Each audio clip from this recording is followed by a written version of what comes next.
Hey everyone, and welcome to the channel. My name is Ash, and I'm here with a review for The Crown of Wu on Xbox. Now, I've previously covered this game on the channel for the PlayStation release that was earlier in the year.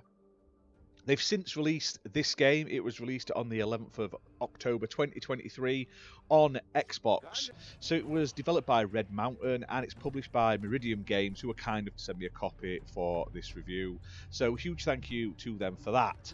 Now, this is a sort of retelling of Journey to the West, which is a traditional Chinese tale about the Monkey King, Sun Wukong, basically who Goku and stuff are kind of based on as well from Dragon Ball.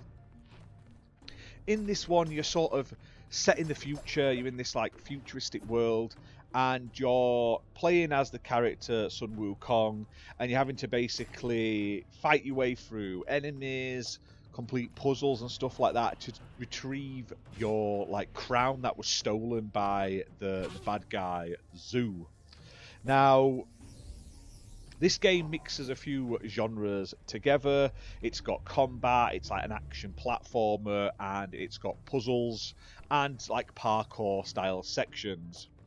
Now, I wasn't super keen on the jumping and the sort of controls on the PlayStation version. Now, I enjoyed it more on the Xbox. I'm not sure why. Like, it felt better to play. I seem to get on better with the platforming sections, the jumping. I didn't tend to die as often as I did in the, or like fall to my death as much as I did in the first time I played it. Whether that's because I was kind of remembering it and I had like muscle memory, I don't know. But it did feel a little bit better on this release. Now, this game obviously is a budget indie game, like it's priced at £16.74. And overall, like the story's pretty decent. It plays out nicely. There's like these pillars that will play like short cutscenes and explain a bit more of the story as you progress. And the puzzles are pretty decent as well. Like the puzzles are the standout of the game. There's a few different ones that you'll play through, and they're the highlight. Now, graphically, it doesn't look too bad. There's like detailed environments and stuff like that, but it doesn't look like mind-blowing. It does look like a sort of lower priced budget indie game with the UI and some of the like the text and stuff like that and how it's written. It does feel like it's like made on a budget. It doesn't have like fully 3D animated cutscenes and stuff like that. They're like 2D sort of cartoon-esque snapshots and stuff like that.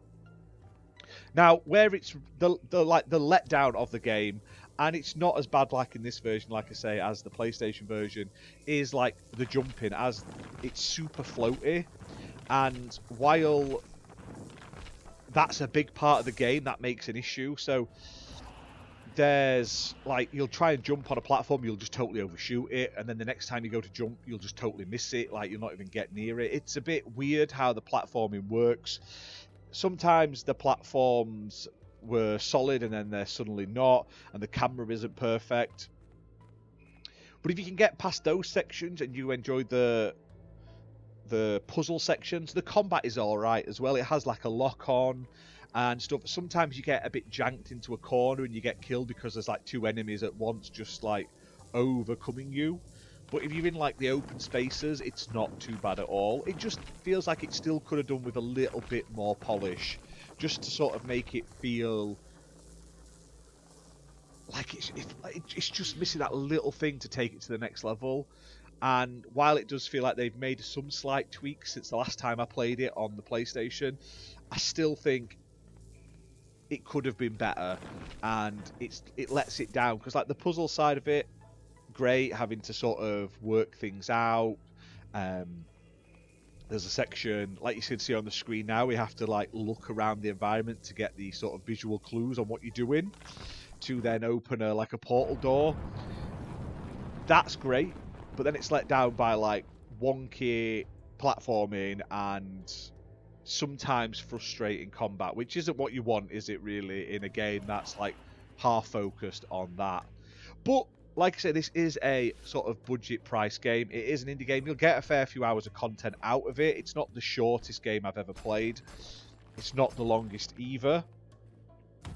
But you've just got to take that all into account. Like I say, maybe watch some videos of a bit more gameplay, see if it's for you, before taking that plunge.